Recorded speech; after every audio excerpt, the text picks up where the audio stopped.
Antes que eu penetrasse no Zen, as montanhas e os rios nada mais eram senão montanhas e rios.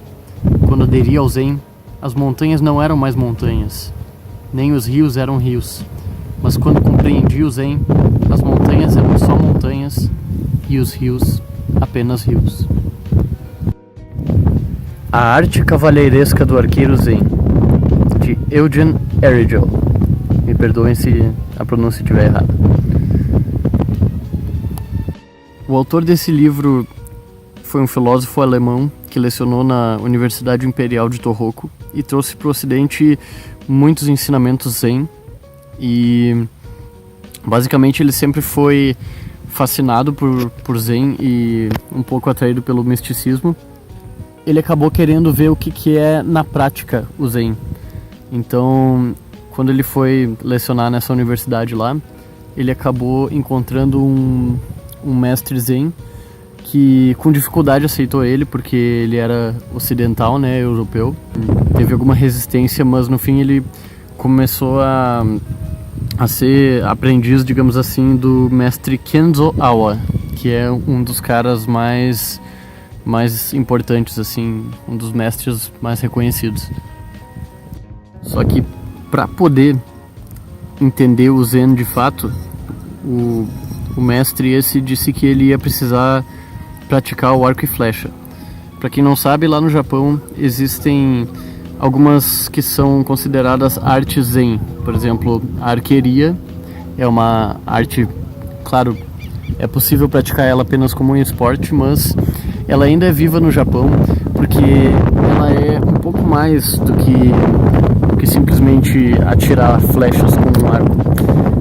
A gente não tem aqui o hábito, por exemplo, de praticar arco e flecha, porque isso é um traço estritamente de lá. Eles acreditam que quando tu pratica o arco e flecha, tu tá fazendo uma prática que te evolui espiritualmente e não simplesmente um ato físico de praticar a arqueria. A existência dessas artes lá diz um pouco sobre a diferença do pensamento ocidental e oriental. O ocidental é como se fossem pinceladas fortes e grossas de tinta num quadro, e a oriental é como se fossem pinceladas de um pincel um pouco mais delicado. Nós aqui temos uma definição muito crua das coisas e muito direta, e lá a subjetividade acaba tornando as coisas e o aprendizado geral do mundo uma coisa um pouco mais mística em geral. Nessa jornada ele foi com a mulher dele também.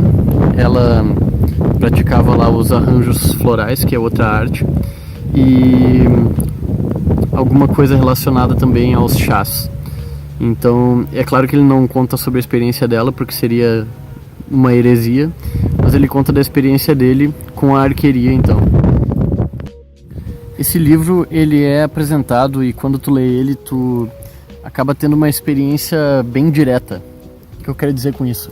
É que poucos são os pensamentos que o autor expressa sobre o que ele passou. Por exemplo, estou perplexo com esse ensinamento do meu mestre. É muito direto. Ele diz, por exemplo, o mestre dele diz que a força que ele tem que dispor no arco ali em determinado momento não deve ser como a força de puxar a corda de um objeto e tensionar para largar. Ele dá o exemplo de um bebê que quando segura no dedo do pai para andar na rua, tem uma força imensa, ainda que esteja segurando o dedo do pai de uma forma física.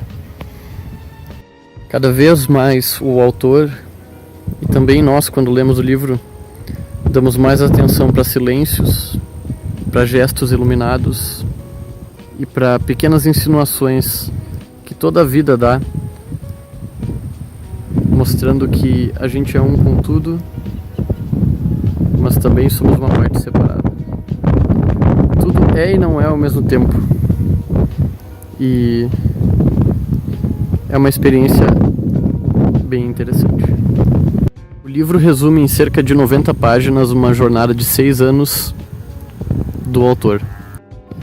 No entanto, essas 90 páginas nos falam muito mais do que 90 páginas.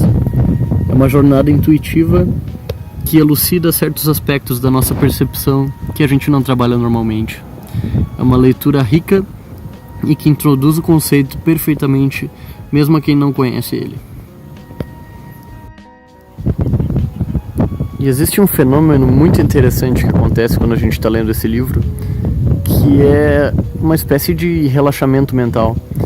Então, se combinar a necessidade de conhecimento sobre Zen com a necessidade de desopilar um pouco a mente, tá muito estressado, a rotina, a vida tá sendo muito pesada, lê esse livro.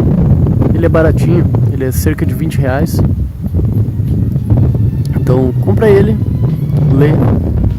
lê de novo, deixa o misticismo e o poder oriental te orientarem.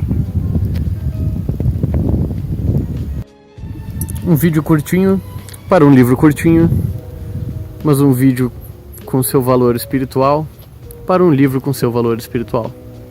Até a próxima.